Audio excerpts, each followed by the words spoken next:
even the spectacular victory of 1956. And this time, Israel will do it without the British and French.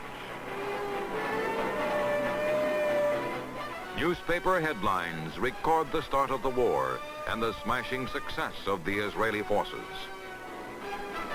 The swirling sands of the Sinai Desert become a dusty road to victory as armored units rout the enemy and race ahead. The story is the same on all fronts. The vaunted Jordanian army is in full retreat. The soldiers of Syria are fleeing for their lives. In 72 hours, the Israeli assault sweeps to the banks of the Suez Canal.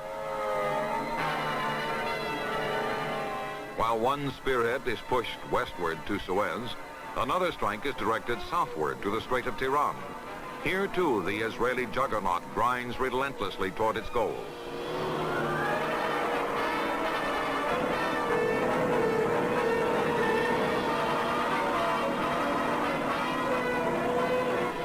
Casualties are light on both sides, as the Egyptian troops show neither the desire nor the ability to engage the Israeli soldiers.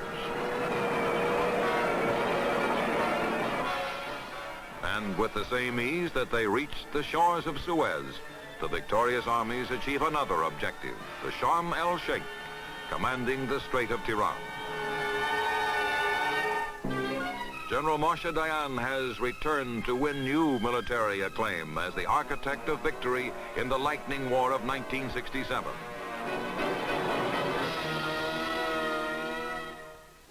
In 6 incredible days, the Arab nations are totally, utterly defeated. Captured Russian equipment stands as mute testimony to the military disaster. And so when a UN ceasefire is negotiated, Russia seeks to win diplomatically what her allies had lost in the war. Premier Alexei Kosygin comes to New York to attend a special session of the United Nations General Assembly, called to discuss and debate the newest crisis in the Middle East.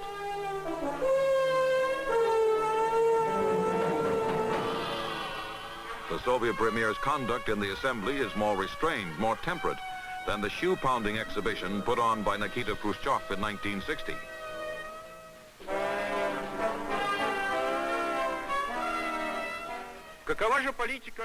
But Kosygin's words are just as harsh, just as intemperate. He demands UN condemnation of Israeli aggression, immediate and unconditional withdrawal of Israeli forces, and reparations to Egypt, Syria, and Jordan. The Russian leader's words fall on deaf ears. The assembly adjourns without any concrete action to resolve the smoldering dispute. But for the third time in 20 years, UN peacekeeping detachments take up their watch on the troubled borders of Israel. Large areas remain in dispute. Israel has annexed the old city of Jerusalem from Jordan, despite protests from the United States, many free world nations, and of course the Arab countries and Russia.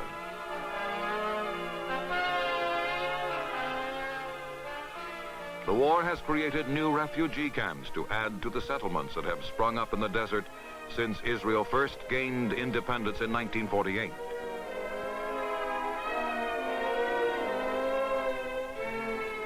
More than 1 million Arabs have been displaced in the 2 decades of turmoil. Homeless and helpless, they struggle to survive while the search for peace, lasting peace, goes on. Victorious Israel insists that any settlement of territorial problems must come in direct negotiations with Arab leaders. But her reluctance to return all conquered areas unites the Arab world in solid opposition and creates apprehension among those countries sympathetic to Israel and her cause.